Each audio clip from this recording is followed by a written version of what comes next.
গত বৃহস্পতিবার নেপালের বিপক্ষে প্রীতি ম্যাচে ২-২ গোলে ড্র করা বাংলাদেশের জন্য ছিল এক হতাশার রাত।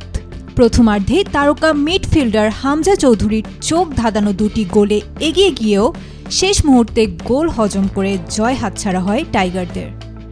স্বভাবতই মন খারাপ হয়েছিল লেস্টার সিটির সাবেক খেলোয়াড় হামজার। ইনস্টাগ্রামে হতাশা ব্যক্ত করে তিনি লিখেছিলেন, জেতা উচিত ছিল এমন আরেকটি ম্যাচের হতাশাজনক সমাপ্তি। তবে পেশাদারিত্বে প্রমাণ দিয়ে তিনি দ্রুতই ফোকাস ঘুরিয়ে দেন আজকের ভারতের বিপক্ষে এশিয়ান কাপ বাছাইয়ের ম্যাচের দিকে। এই বিগ ফাইট সামনে রেখে গতকাল রাতে নিজের ভেরিফাইড ফেসবুক অ্যাকাউন্টে হামজা লিখেছেন, বড় ম্যাচের সব প্রস্তুতি শেষ, আগামীকাল আপনাদের সবাইকে দেখা আর আপনাদের দারুণ উচ্ছ্বাস অনুভব করার জন্য আর তোড় সইছে না, ইনশাআল্লাহ।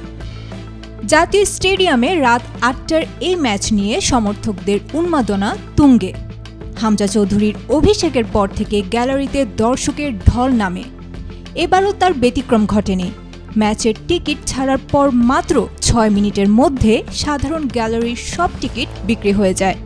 হামজা ভক্তদের কাছে স্টেডিয়ামে সেই ঐতিহাসিক সমর্থন দেখতে চেয়েছেন।